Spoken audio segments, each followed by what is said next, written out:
Exatamente. Valdo, só para fecharmos a conversa. Só rapidinho. Eu ia fazer pergunta, não tem nada a ver com o estrela atual profissional. Eu era mais voltado à formação. Como é que funciona? Se você tem o olhar, se você teve tempo de acompanhar a formação do...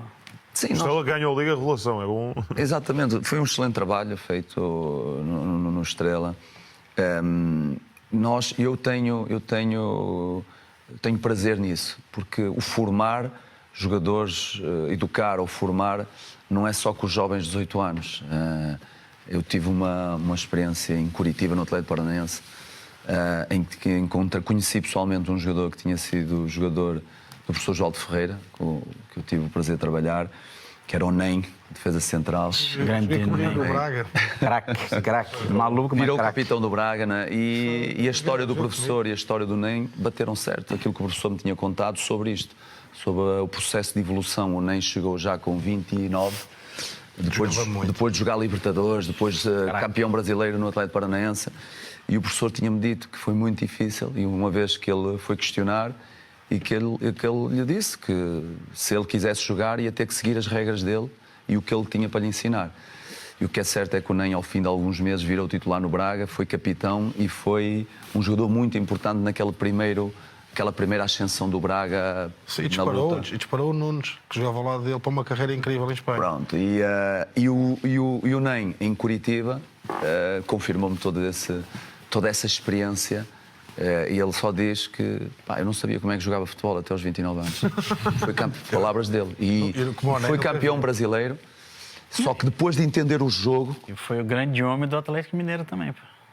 Pô. O NEM. Sei que ele esteve no São Paulo, Atlético Paranaense. Depois ele falava dos apoios, da linha, da relação com os colegas, do lado, os aspectos táticos, no fundo.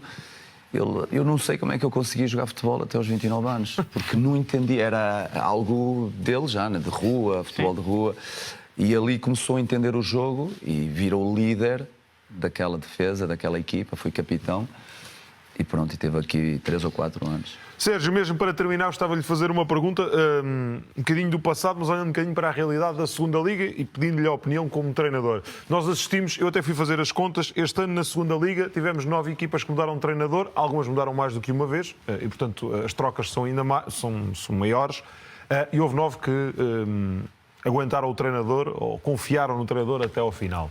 E temos casos, e acho que a segunda Liga é um bocadinho pródiga nisso, casos de treinadores que podem estar no segundo lugar, em primeiro, que vão à mesma vida se for preciso. Tivemos o Vasco Faísca, que estava em segundo lugar, se não me falha aqui a memória, quando sai do Farense. O Jorge Costa estava numa fase ascendente, desde que ele saiu, o Académico de Viseu basicamente não ganhou mais jogo nenhum, ganhou agora, acho eu. Lembro-me que o Sérgio passou por isso, no Famalicão, estava em segundo na altura em que sai, entrou o Carlos Pinto e depois o Famalicão acaba por subir. O que lhe queria perguntar é, porque é que isto acontece? Se isto faz algum sentido? Sim. Se bem podemos estar a falar de situações completamente diferentes, mas, ou seja, na conclusão do processo, é o treinador que sai, normalmente. Sim, o futebol é um mundo que nem sempre é justo, né? Nem sempre é lógico. Assim como existem outras áreas na nossa sociedade em que isso acontece. O mérito que as pessoas têm, muitas vezes não é devido, o mérito ou do mérito não é devidamente avaliado. Eu olho para a profissão de treinador e vimos, e é público também, que se fala muito há muitos e muitos anos, se calhar há décadas já, no mínimo há 20 anos, na exigência de ter o UEFA Pro, ter o terceiro nível, para estar no banco, na segunda liga, na primeira liga, que se fala muito sobre isso, ou seja, na cobrança sobre a formação dos treinadores. E existem treinadores em que o UEFA Pro é um mero formalismo, não é? Porque quem vem, por exemplo, no meu caso, como eu me licenciei também em treino, é só o acumular de mais uma formação, a questão do terceiro nível e do UEFA Pro. Mas depois vemos outras áreas dentro de uma instituição, de um clube de futebol, em que nem sempre o grau de conhecimento daquilo que está a ser feito é o mais João lógico. aqui defende muito isso, a profissionalização de quem dirige também. De quem dirige, de quem avalia o nosso trabalho, de quem avalia os jogadores, de quem toma decisões.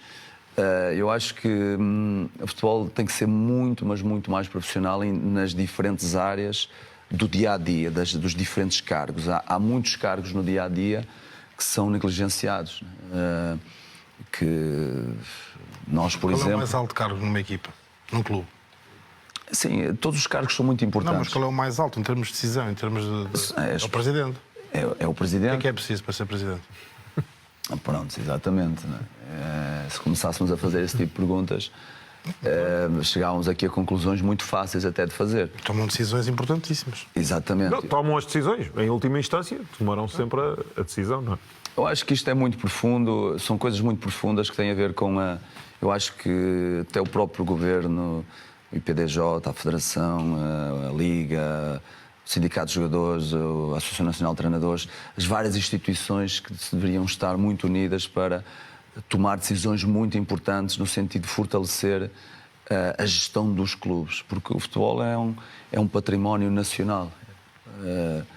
É algo que é muito valorizado. O futebol português é muito valorizado por diferentes motivos, pelos jogadores, pelos treinadores, pelas prestações das equipas portuguesas, pela seleção. Então, eu acho que a profissionalização profunda e a legislação também para ser este cargo, aquele cargo, para se aceder a outro cargo, eu acho que... Concordo muito. Há, por exemplo, algo que para mim está completamente errado. Desculpe interromper, a Portugal Futebol School já faz isto. Nos últimos anos tem... Em boa justiça.